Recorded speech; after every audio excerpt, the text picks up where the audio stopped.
రసభావోన్మేష మనీషి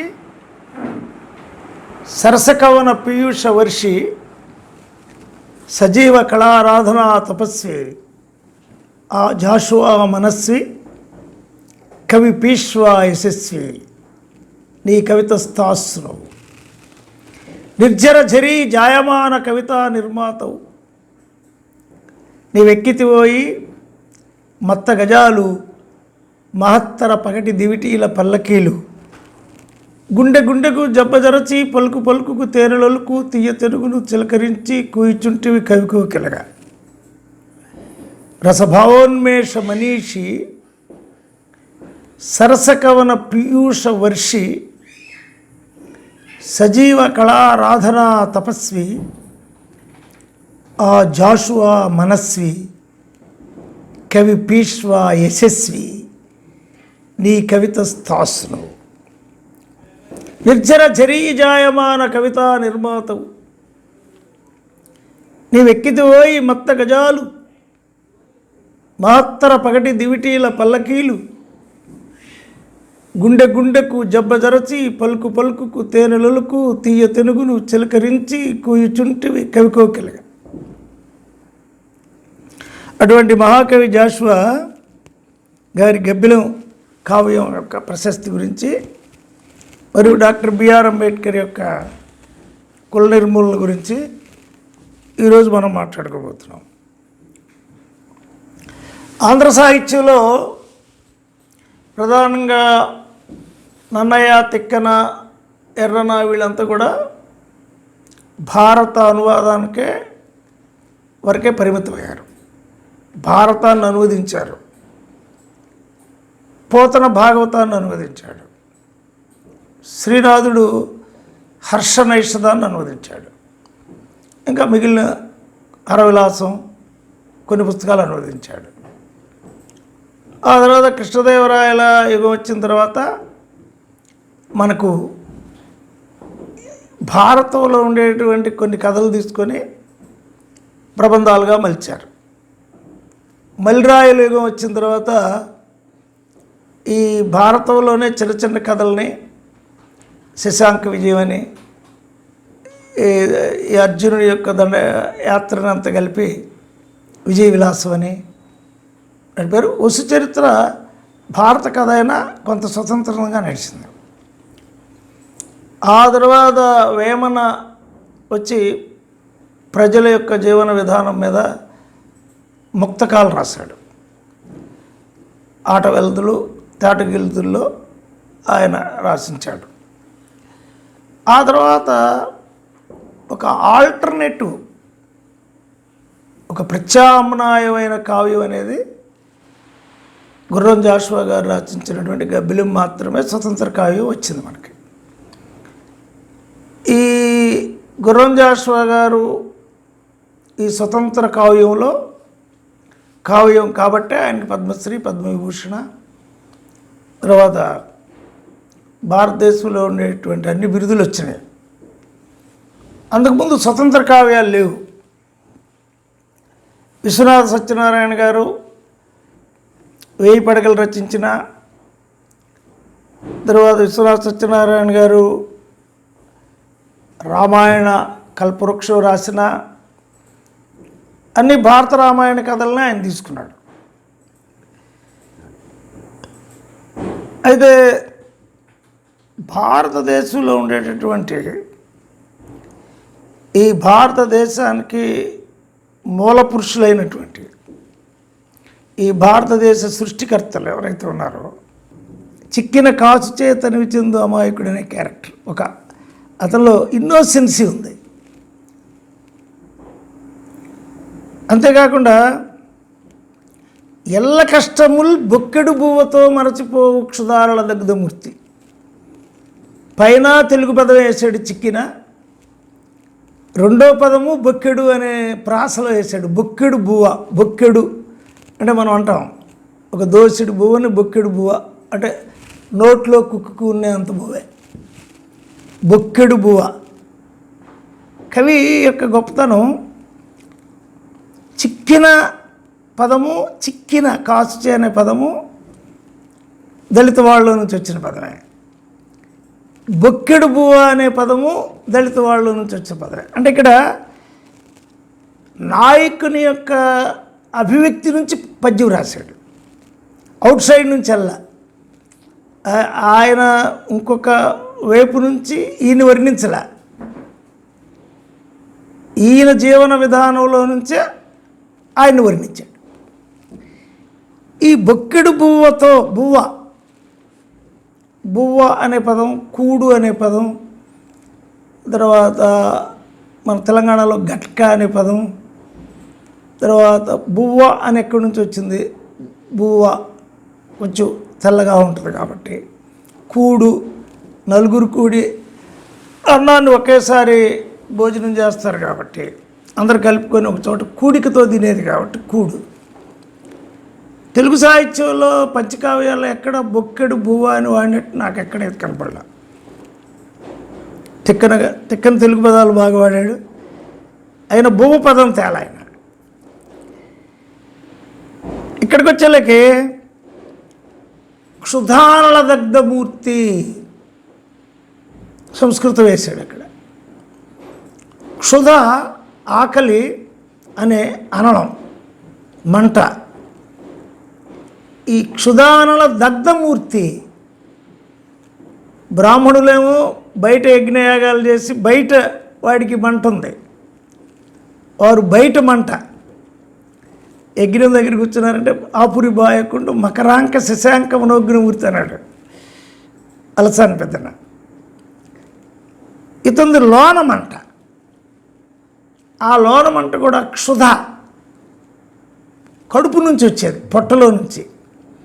అది ఆ క్షుధ కూడా కడుపులో కూడా ఆకలి నుంచి వచ్చేది అన్నాడు. ఆ ఆకలి నుంచి వచ్చే ఆకలి నుంచి వచ్చే మంటలో కాలిపోతుండేవాడు. ఇంకా ఆయన రూపం మీరు అర్థం చేసుకోండి. ఆ ఆకలి నుండి వచ్చినటువంటి మంటలో కాలిపోయేవాడు. వాడికి కొవ్వు ఉండదు, వాడికి అహం ఉండదు, వాడికి ఆధిపత్యం ఉండదు, ఆత్మ గౌరవం, ఒక మంట అనే ఆత్మగౌరవం ఒకటే ఉంటుంది. దిక్కులు గలుగు లోకమున దిక్కరియున్న అరుంధతీసుతుండు. మనకు 4 దిక్కులే చూపించారు, దక్షిణము, ఉత్తరము, పడమట, తూర్పు. సూర్యోదయాన్ని నుంచి ఈ 4 దిక్కులు ఏర్పడ్డాయి. అయితే అతనికి బాధ కలిగినప్పుడు ఈ 4 దిక్కులు అతనికి సహకరించట్లే. ఈ 4 దిక్కులతో నిరాకరించబడినవాడు, దిక్కును కోల్పోయినవాడు. చివరిలో ఒక్కడు అని పెట్టాడు, ప్రాసలో వేసాడు. చిక్కిన, బొక్కెడు, నలుదిక్కులు, ఒక్కడు. ప్రాసలో 4 పదాలు, తెలుగు పదాలు వేసాడు. ఒక్కడు అంటే సిగ్నిఫికెంట్ పర్సన్, దోపిడీ చేయబడినవాడు, అణిచివేయబడినవాడు, అస్పృశ్యతకు గురైనవాడు, కొన్ని వేల సంవత్సరాలు నెట్టివేయబడినవాడు. ఒక్కడు ఈజ్ ఎ పర్సన్. ఒక్కడు జన్మమెత్తే, ఆ ఒక్కడు అక్కడ జన్మ దగ్గర నొక్కాడు, పుట్టాడు. ఇతనికి ద్వితీయ జననం లేదు, అంటే బ్రాహ్మణుడిలాగా జన్యం రెండో జన్మ లేదు, సింగిల్ ఒకే జన్మమెత్తే. భరతోర్వరకు కడగొట్టు పెట్టాడే. భరత ఉర్వి, భారతదేశం అనే ఉర్వి నేల మీద చివర బిడ్డడుగా పుట్టాడు. ఇది ఆయన నాయకుడు వర్ణించిన ఆ పద్యం ప్రపంచ ప్రసిద్ధి చెందిన పద్యం ఇది. అలాంటి ఉత్పలమాల అంత చక్కగా అల్లిన నాయకుని యొక్క గుణాలు, నాయకుని యొక్క దేశీయ ఇడియం, నాయకుని భాషలో నాయకుడిని వర్ణించినటువంటి వాడు ప్రపంచ సాహిత్యంలో లేడు. పొయిట్ తన భాషలో వర్ణిస్తాడు నాయకుడిని, కానీ నాయకుడిని తన భాషలో వర్ణించడం కాకుండా నాయకుడి భాషలో, నాయకుడి స్వభావంలో గబ్బిలంలో స్టార్ట్ చేశాడు. అసలు గబ్బిలం అంటే ఏంటి? ఈ భరతోర్వరకున్ కడగొట్టు పెట్టాడు ఎలాగో పక్షుల్లో నిషేధించబడినది గబ్బిలం. పక్షుల్లో అది నిరాకరణకు గురైంది గబ్బిలం. ఆ నిరాకరణకు గురైనటువంటి గబ్బిలం ఒక సందేశాన్ని ఇవ్వడం కోసం శివుని చెవి చెంతకి వెళుతుంది. అంటే ముగ్గురు దేవుళ్ళు వెలివేయబడ్డవాడు కూడా అప్పుడు శివుడే. ఆయన దేవాలయాలు ఎక్కువగా, శివుని దేవాలయాలు ఎక్కువగా ఈ బూజు బట్టి ఈ వైష్ణవ దేవాలయాలకు ఉన్నంత ఆదరణ ఉండదు. బ్రహ్మకి, విష్ణు, మహేశ్వరుల్లో శివుడికి ఎక్కువ ఆదరణ తగ్గింది. ఎందుకు అతను శ్మశాన దేవుడని. అదే గంగ పైన ఉందంటే నీరు, వీళ్ళదేమో అగ్ని, వీళ్ళది అగ్ని. శివుడు తల మీద గంగను పెట్టుకున్నాడు కాబట్టి అతను ఇండియన్ గాడ్గా హిందువులు భావిస్తారు. భారతీయ దేవుడని అలా భావిస్తారు.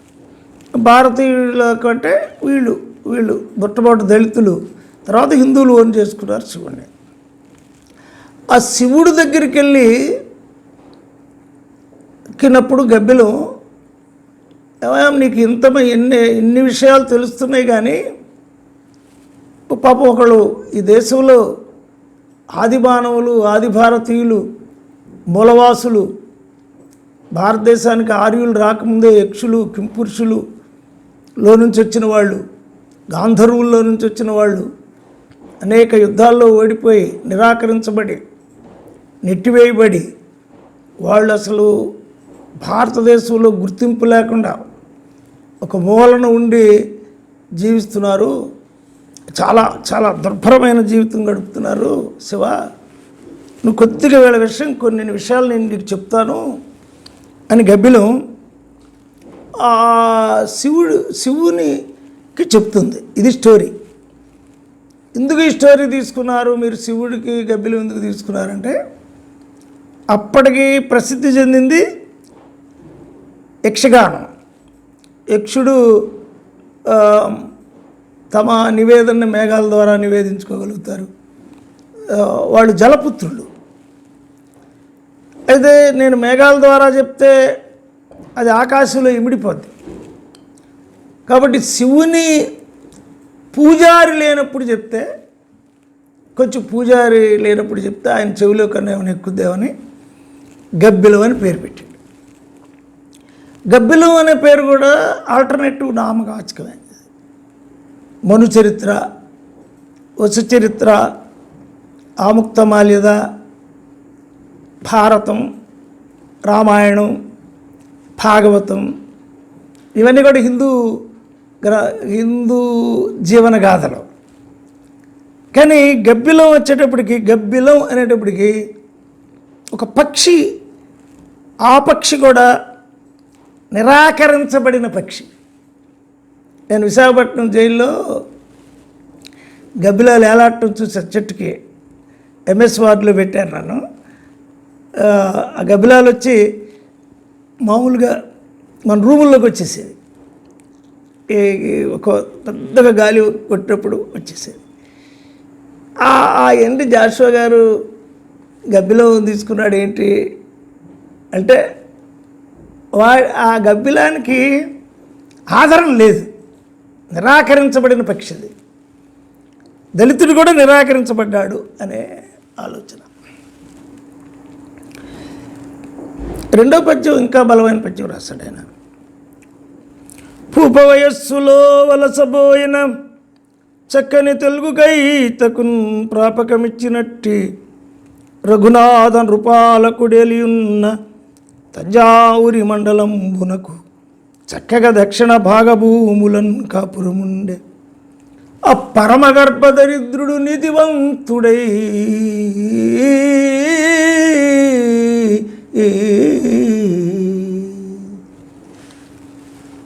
దక్షిణాపదంలో కృష్ణదేవరాయలు అయిపోయిన తర్వాత రఘునాథ భూపాలుడు వెళ్తున్నాడు. ఆ చక్కగా దక్షిణ భాగభూముల్లో తెలుగుకు ప్రాపకం ఇచ్చినని వాడాడు. అది చేమకూరు వెంకటకవి వచ్చాడు అక్కడి నుంచి. రఘునాథ భూపాలుడి దగ్గర నుంచే చేమకూరు వెంకటకవి విజయ విలాసం రాశాడు. ఆయన ప్రశస్తి చెప్తూ మనోడి దగ్గరికి వచ్చేటప్పటికి ఒక విశేషణం వేశాడు. అప్పరమ దరిద్రుడు, అప్పరమ గర్భదరిద్రుడు, నీతివంతుడై నీతివంతుడై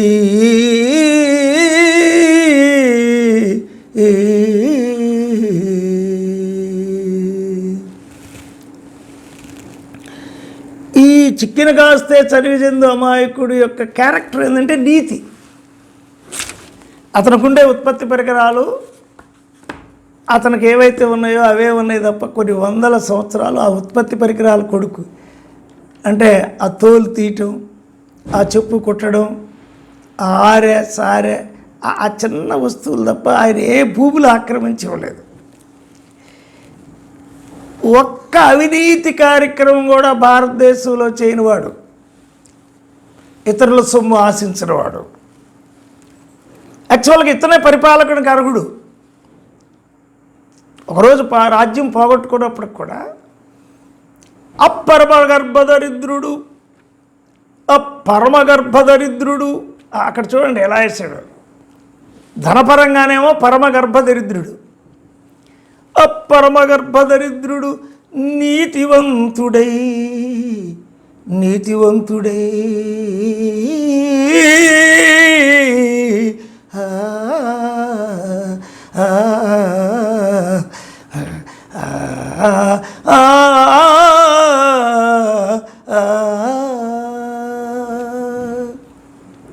అది జాషువా గారిలో గొప్పతనం.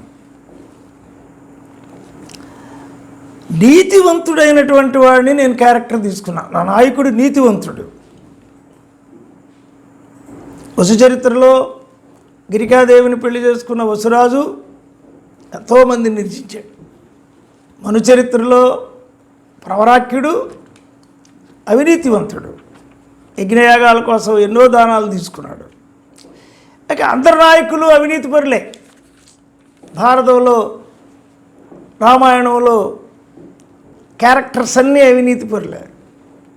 ఎవరో ఒకరిని దోచుకోవటం, ఎవరో ఒకరిని హత్య చేయటం, ఎవరో ఒకరిని చంపి ఆ చంపిన కీర్తిని పొందడం.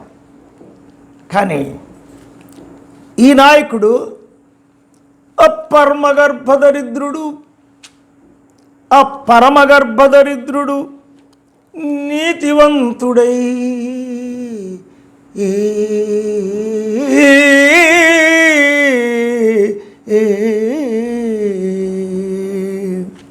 ఇంకా ఇది క్యారెక్టర్ ఎటువంటిదంటే,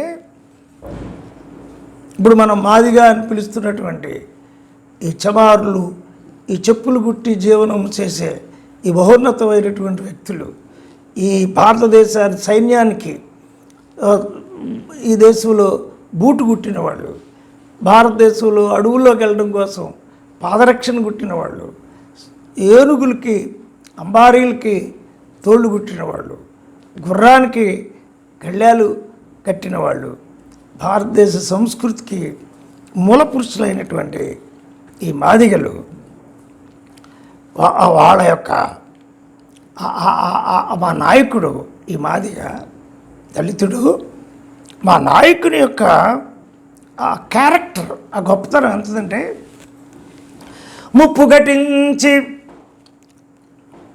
ఘటించి వీని కులమున్ కలిమిన్ కబళించి దేహమున్ పిప్పియరర్చు భరతవీరుని పాదము కందకుండగా చెప్పులు గుట్టి జీవనము చేయునుగాని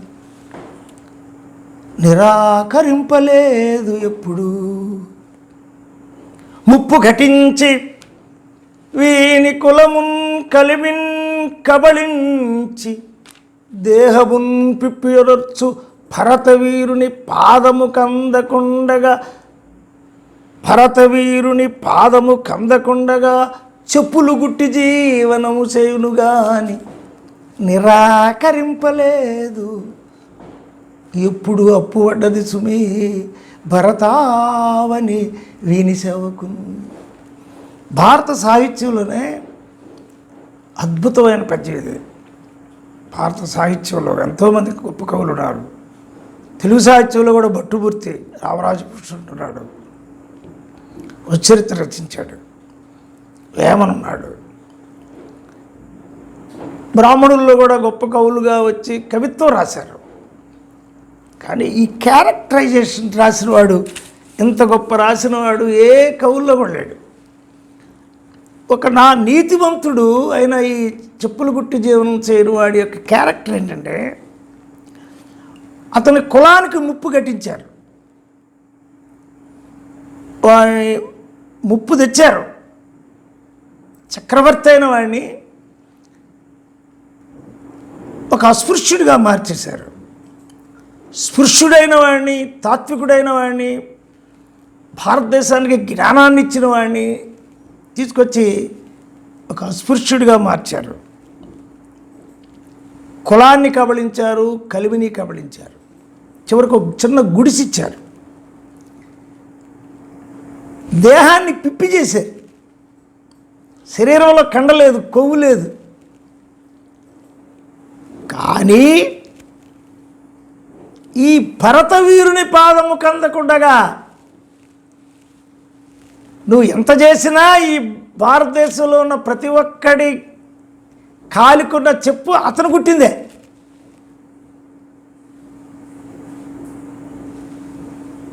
కానీ చెప్పులు గుట్టి జీవనము చేయను కానీ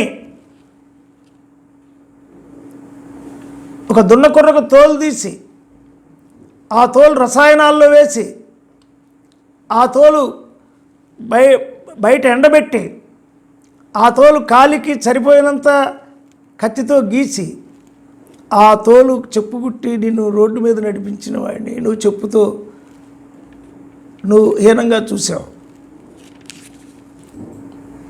కానీ అక్కడే ఆయన అన్నాడు, ఎప్పుడు అప్పు పడ్డది సుమే, ఎప్పుడు అప్పు పడ్డది సుమి భరతావని వీని సేవకు.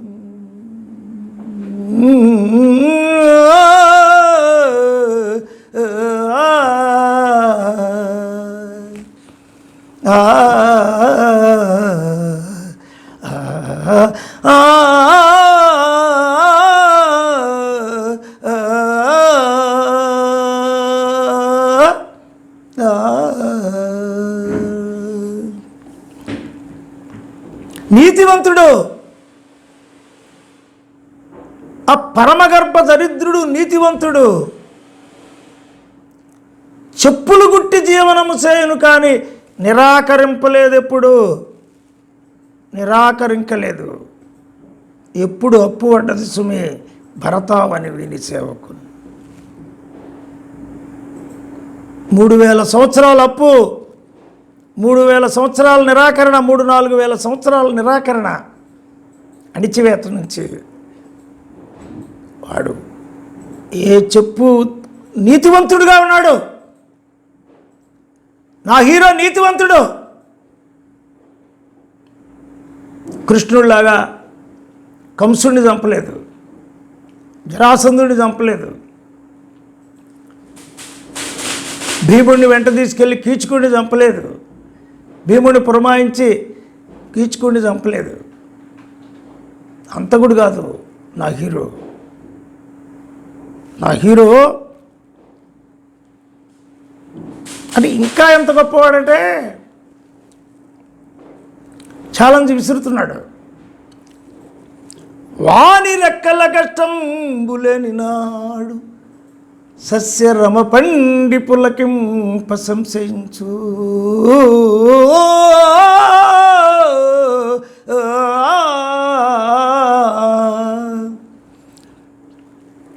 వాని రెక్కల కష్టంబులేని నాడు సస్యరమ పండి పులకింప సంశయించు. వాడు చెమ్మటలోచి ప్రపంచమునకు భోజనము పెట్టు, వానికి భుక్తి లేదు. ప్రపంచ సాహిత్యంలోనే తేటగీతిలో ఇంత చెప్పటం సాధ్యం కాదు. అది రాతి బొమ్మకేల రంగైన వలువలు, గుళ్ళు గోపురములు కుడ్యములును, కూడుగుడ్డ తాను కోరునా దేవుడు, విశ్వదాభిరామ వినురవేమా. తేటగీతిలో వేమన రాతి బొమ్మకేల రంగైన వలువులు, గుళ్ళు గోపురాలు కుడ్యములు. ఒక రాతి బొమ్మ అది అనుభవించదు, పెట్టదు. కూడుగుడ్డ తాను కోరునా దేవుడు, విశ్వదాభిరామ వినురవేమా. వేమన ఇంపాక్ట్ జాషువా మీద బలంగా ఉంది. ఎందుకంటే వేమన అలతి అలతి పదాలతో అనంతమైన భావాన్ని చెప్పేటటువంటి సామర్థ్యం కలవాడు ఆయన. ఇప్పుడు జాషువా గారి పద్యాలు అటు పగిడిలో కానీ ఇటు మాల్కాస్లో కానీ శ్యామలో కానీ కళ్యాణ్లో కానీ ఏ రాగంలో అయినా ఆయన పద్యాలు ఒదిగిపోవడానికి కారణం ఆ పద్యంలో డెప్త్ ఉంది, లయ ఉంది, శృతి ఉంది, అలంకారం ఉంది, సూటిదనం ఉంది, తెలుగు నుడికారం ఉంది.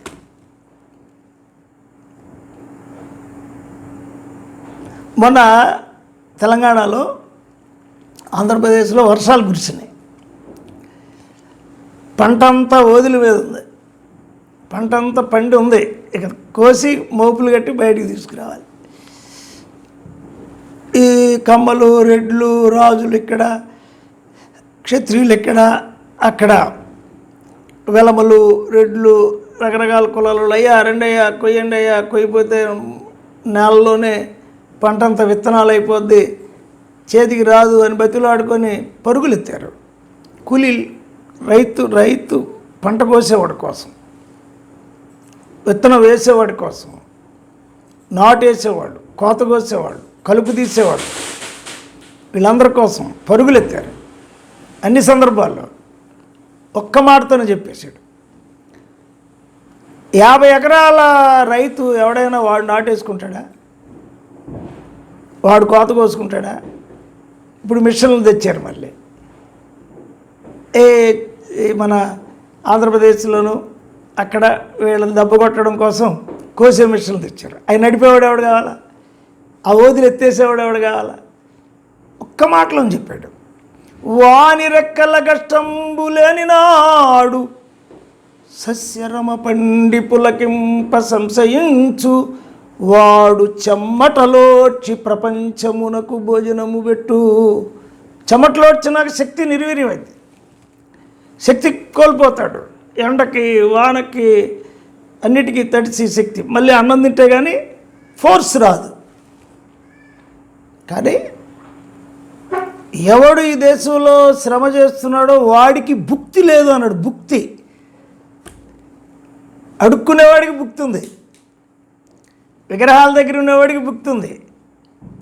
ఐబుధ నందిని భూసుర నందిని నందన నందిని నందినితే హరహర హైమవతి అని విగ్రహాన్ని కొలిసేవాడికి భుక్తి ఉంది. కానీ పంట కోసేవాడికి భుక్తి లేదు, పంట కొట్టేవాడికి భుక్తి లేదు. నీకు అన్నం పెట్టేవాడికి వాడికి అన్నం పెట్టట్లా. నువ్వు ఒకసారి ఆలోచించుకో. శివుడు, మీ ముగ్గురు దేవతలు కూడా వాళ్ళిద్దరంటే అన్నానికి అలవాటు పడిపోయారు. అటు విష్ణుమూర్తి ఉందంటే దద్దోజనం, చక్కెర పొంగలి, చిట్టిగారులు, వడియాలు, ఆవిడికి పొట్టు చీరలు, ఆ 2 ఆవిడికి పొట్టు చీరలు, ఆయనంతా విలాసాలు. నువ్వన్నా కొద్దిగా ఆలోచించు. నువ్వు కూడా మాలాగా నిషేధించబడ్డ గాడ్వే, నువ్వు కూడా కొద్దిగా ఆలోచించు. అందులో స్టోక్ ఎలా వేసాడు చూడండి. ఆ స్టోక్ తర్వాత ఆయన తేటగీతి రాశాడు. తేటగీతి అంటే తెలుగు ఛందస్సు నుంచి వచ్చింది. అది తెలుగు. వాని తల మీద పులిమిన పంకిలమును, కడిగి కరుణింపలేదయ్య గగనగంగా, వారి నైవేద్యమునకు అంటువడునాడు మూడు మూర్తులకు కూడా కుడులేదు. వాని తల మీద పులిమిన పంకిలమును. ప్రపంచ సాహిత్యంలో వాని తల మీద వాని తల వరకు మంచి శబ్దం, పులిమింది పంకిలం. పంకిలం అంటే బురద, కులం అనే బురద, ఆ బురద సృష్టించబడిన బురద అది. వాని తల మీద పులిమిన పంకిలమును. ఎవడు పులిమాడు? కానీ పులమటమే కాక గగనగంగ కూడా దాన్ని తొడవలేకపోతుంది. పులిమేడు, కానీ వాడి గంగ కూడా మళ్ళీ ఆ గంగలో మునిగినా మాదిగే, సురేష్ మాదిగే, రమేష్ మాదిగే, లేదా మునిగినోడు మాలే. గంగా, యమున, తుంగభద్ర వీళ్ళ పుణ్యనదుల్లో అన్నీ మునిగినా ఆడి కులం అనే బురదను అంటే కులం బురద అన్నాడు. అది అంబేద్కర్కి ఈయనకున్న పోలిక. Cost is created. వీడి మీద రుద్దారు అంతే, వీడి కులమేం లేదు. అందుకని ఎక్కడ ఈయన్ని కులంగా పేర్కొనలే, శ్రామికుడిగానే పేర్కొన్నాడు. తర్వాత అస్పృశ్యతకు గురైన వాడిగానే పేర్కొన్నాడు. అతను కులంగా పేర్కొన్నాడు.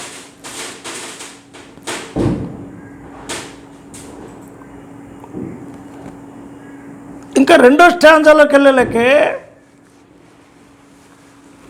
ముగ్గురు మూర్తులను సృష్టించారు వీళ్ళు దేవుళ్ళుగా. ఒకడు పుట్టించేవాడు బ్రహ్మ, రెండోవాడు అభివృద్ధి చేసేవాడు విష్ణు,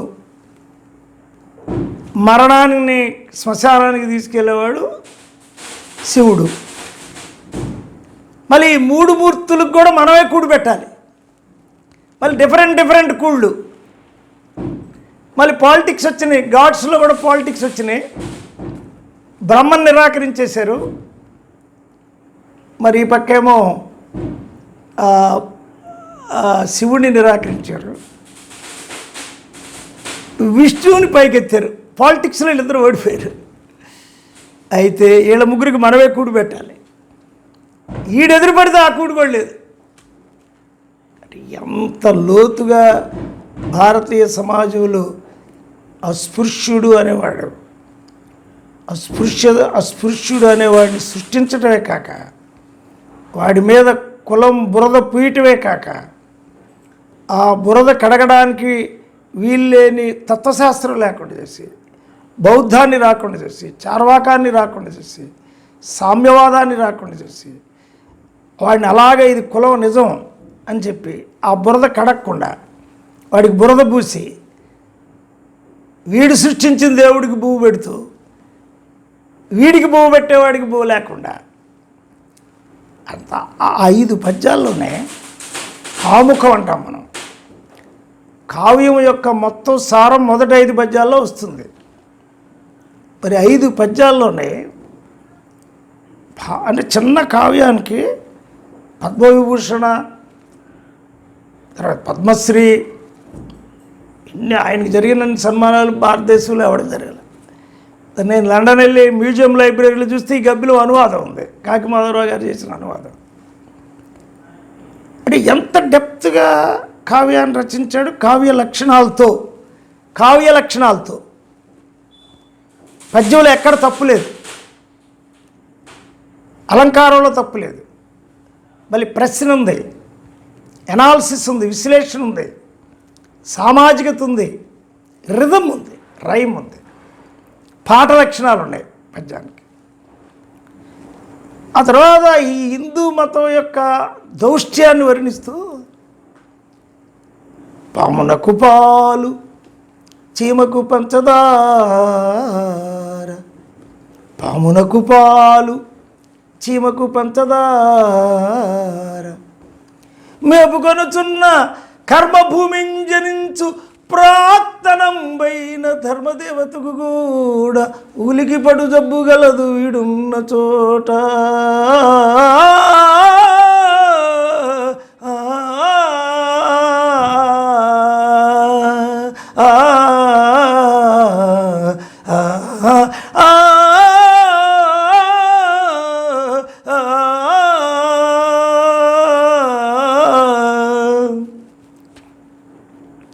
పాముకేవో పాలు పోస్తారు, అది తాగదు.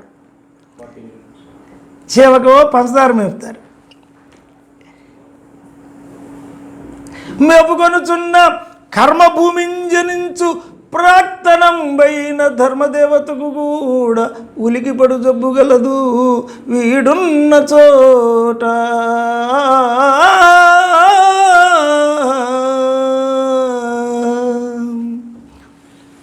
ఈ కర్మభూమిలో పావుకు పాలు వేస్తారు, చెవుకు పంచదార వేస్తారు, కానీ వీడు వస్తే మాత్రం దద్దోజనం చక్కెర పొంగలు ఏం అంటుకోకూడదు, పులిగారు కూడా అంటుకోకూడదు. అసలు వీడు దూరంగా ఉంచి ఉలిక్కి పడతారు. అమ్మమ్మో దళితుడు వచ్చాడు, అమ్మమ్మో అస్పృశ్యుడు వచ్చాడు, అమ్మమ్మో అని ఉలిక్కి పడతారు. ఈ పునాది నుంచే మనకు దళిత సాహిత్యం అంతా ఎక్కువ వచ్చింది.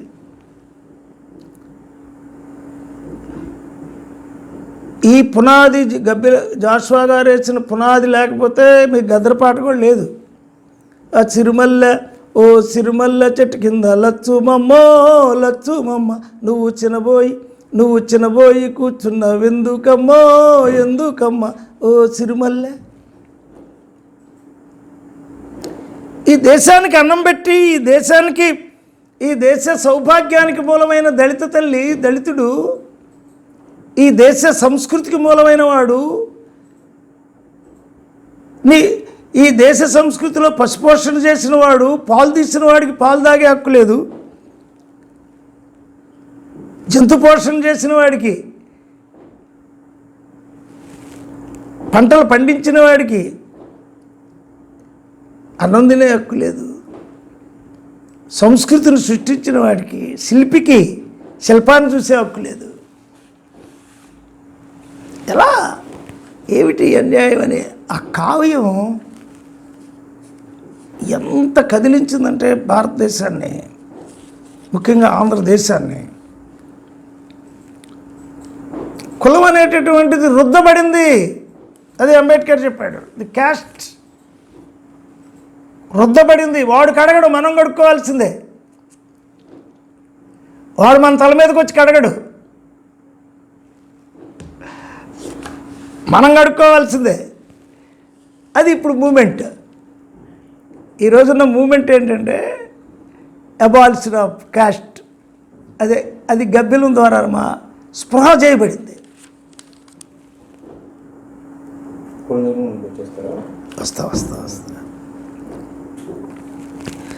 వారిని ఉద్ధరించు భగవంతుడే లేడు. డిటర్మినేషన్ స్టార్ట్ చేస్తున్నాడు. ఒరే అబ్బాయి, నువ్వు హరికథలు చెప్పినా, జంకుల కథలు చెప్పినా, నువ్వు మళ్ళీ భారతం చెప్పినా, నువ్వు మళ్ళీ రామాయణం చెప్పినా, నువ్వు మళ్ళీ ఆ దేవుళ్ళే కొని అయినా, శివుడన్నా, అదన్నా, ఏమన్నా, నీకు దేవుడు వల్ల ఏం కలగదురా బాబు.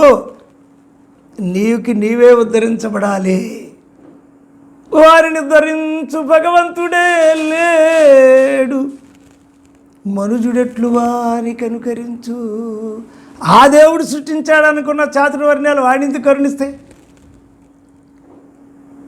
వాడి చేసుకున్న పాపకారణమేమో ఇంతవరకు వానికి ఎరుకలేదు. ద రూట్స్ ఆఫ్ అన్టచబిలిటీ వాడే కనిపెట్టలేకపోతున్నాడు. అదే జాషువా గారు, అంబేద్కర్, ఏమి లేదురా బాబు, అన్టచబిలిటీ నీ మీద రుద్దిందే, నువ్వు అస్పృశ్యుడు అన్నారు, నేను స్పృశ్యుడిని అంటే అయిపోయింది. అంతే, నేను అస్పృశ్యుడిని కాదు, నేను స్పృశ్యుడిని అయిపోయింది. ఎలా కాదు, నువ్వు అస్పృశ్యుడు ఎలాగో నిరూపించలే కదా. నువ్వు నవ్వొస్తే నువ్వు నవ్వుతున్నావు, ఏడుపొస్తే నేను ఏడుస్తున్నాను, నువ్వు ఏడుస్తున్నావు, నేను ఏడుస్తున్నాను. అన్నం ఒకే రకంగా కలుగుతుంది, సంతానం ఒకే రకంగా కలుగుతుంది. లేదు, మీ అమ్మాయిని చేసుకున్నా నాకు పిల్లలు పుడుతున్నారు, మా అమ్మాయిని నువ్వు చేసుకున్న పిల్లలు పుడుతున్నారు. ఇది రుద్దబడిందారా బాబు. ఇది రుద్దబడిందని చెప్పేశాడు. అది జాషువా గబ్బిలం కాన్సెప్ట్ చేసింది.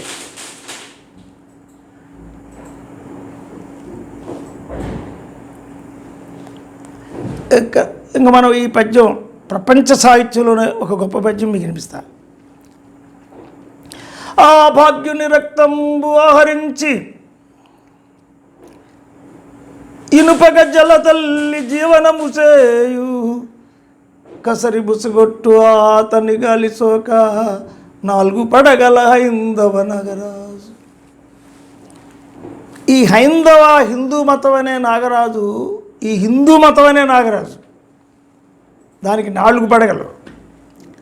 ఒకటి బ్రాహ్మణ, క్షత్రియ, వైశ్య, శూద్ర. 4 పడగలు ఈడు కనపడితే పుసగొడుతున్నాయి. అంటే ఈ చాతుర్వర్ణ్యం నిన్ను ఉద్ధరించదు. నిన్ను ఉద్ధరించాలంటే నీకు నువ్వే ఉద్ధరించుకోవాలి. ద రెవల్యూషన్ ఇట్ సెల్ఫ్, సామాజిక విప్లవం, అస్పృశ్యత లేదు. భారతదేశ మూలవాసులు మేము, భారతదేశాన్ని సృష్టించింది మేము, సంపదను సృష్టించింది మేము, ఉత్పత్తి పరికరాలను సృష్టించింది మేమే మిమ్మల్ని సృష్టించామనే దశకు మీరు రావాలి తప్ప వాడు మిమ్మల్ని ఉద్ధరించడు, సంస్కర్తలు ఉద్ధరించరని గబ్బిలం మనకి ఇండికేట్ చేసింది. అంతేకాకుండా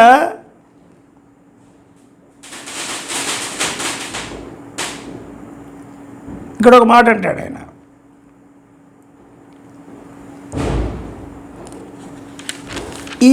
ఈ ప్రశాంతరాత్రి ఎల్లలోకంబును బుజ్జగించి నిద్రపుచ్చుకొని ఔషధంబు లేని అస్పృశ్యత చాక్షు మందభాగ్యమును మర్చిపోయి.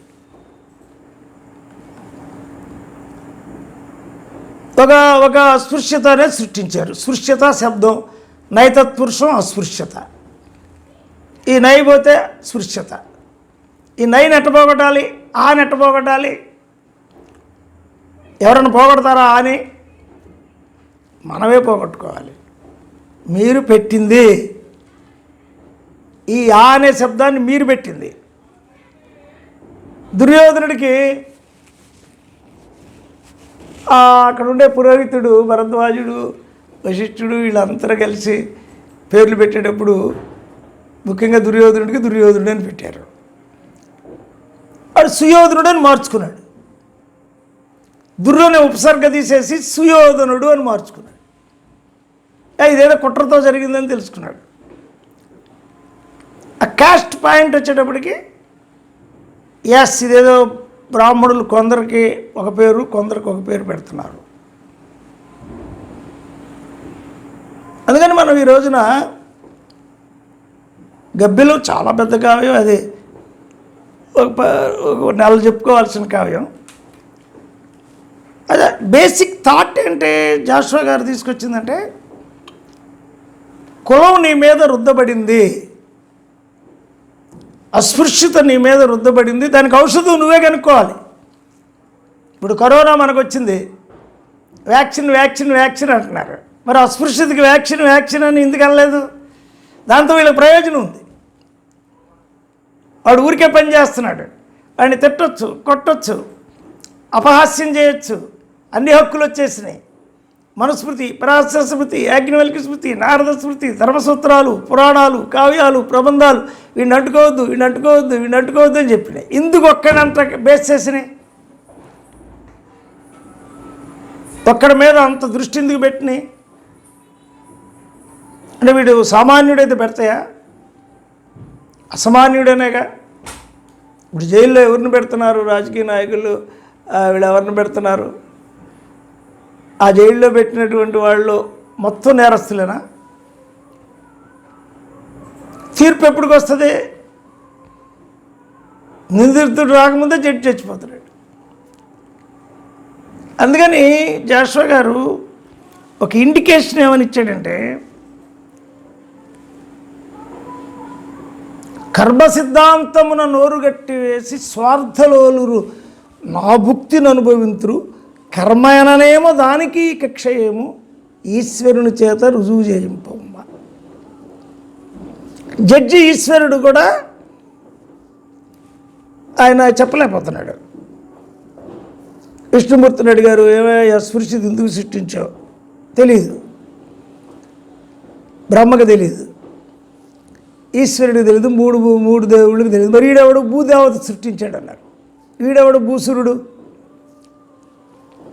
ఈ భూసురుడును సృష్టించిందే దళితుడు.